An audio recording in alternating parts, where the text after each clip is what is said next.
Hello and good evening, everybody. Welcome back to my channel. So excited to see you guys. So I haven't been on for a while because I'm having trouble uploading some stuff, but hopefully soon some stuff I'm gonna figure it out and some new stuff's gonna come in. So I really wanted to address something that I feel like a lot of people don't address, and this is going to be for special need parents. What we don't talk about is the good things, like the amazing things. Like everything that my son did when he was little was the most amazing thing a child has ever done because he had to struggle for it so hard. So those like highs are so much higher and it's just so much sweeter. I mean, not that I was just checking to see if there was any on my teeth. Just trying to do that smooth. So that's what I wanted to talk about was the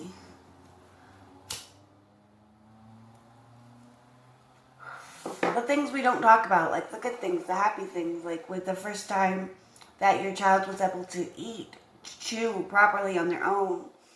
Because when you're blind, you don't know how to eat because you don't realize as a baby, like everything that you say, they mimic. That's why babies act like they want to eat when you're eating. That's why they go and point to it because they're doing what you're doing and they want to do what you do. But if you're blind, you don't have that. It's not natural. Like it's a learned behavior. So there's like a little button right here in your jaw. Which also, if you like punch somebody there, it'll also knock them out. But there's a little button there, and you can squeeze your two fingers and push it open. And with your other third finger right here with the tongue, you can help them learn how to masticate and how to chew. And that's what I had to do.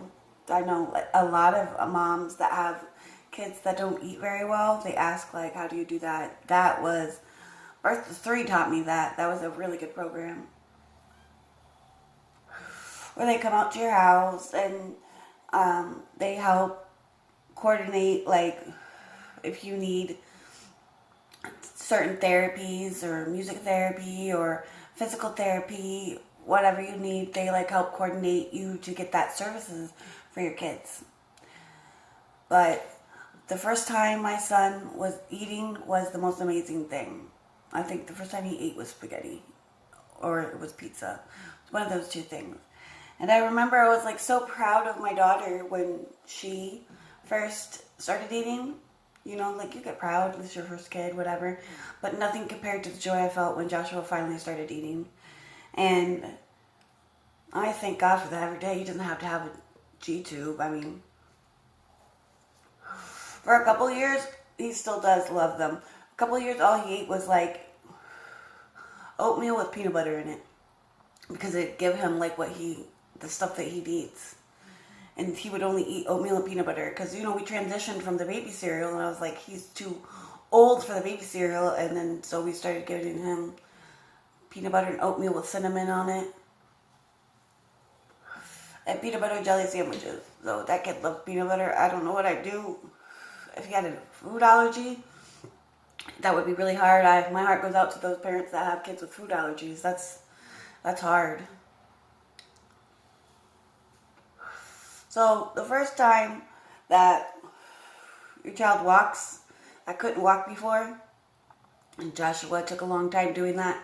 He was almost 2 before he could walk, and it took him a long time. We had to teach him how to crawl and motivate him to crawl, because when you're blind, you don't have that motivation that as you're seeing something, you see that rattle and you want to grab it. But when you're blind, you don't see that rattle, but you can hear it. So things like that, balls that beep really loud, those are good to help them get motivated to crawl and to walk. And we never used like any type of cane or anything like that. Like those, they have walker canes, and we never used that. I don't know if I would have gotten him one, but he was the youngest child in my state to have a cane because advocated it so hard. He got that. They wanted to wait till he was in preschool. And I said, no way. I didn't want him to have to learn everything else and learn how to use a cane, which we named Pablo. Pablo's Cane Escobar. Little play on words there. So, I'm pretty proud of all the ways that he's come and all the things that he's accomplished, and he can recite his ABCs, and he's starting to actually learn to write because he has some vision. He's visually impaired, so he has a little vision in his right eye. So I'm really proud of all the things that he does. I know I talk about the things that he does that's negative.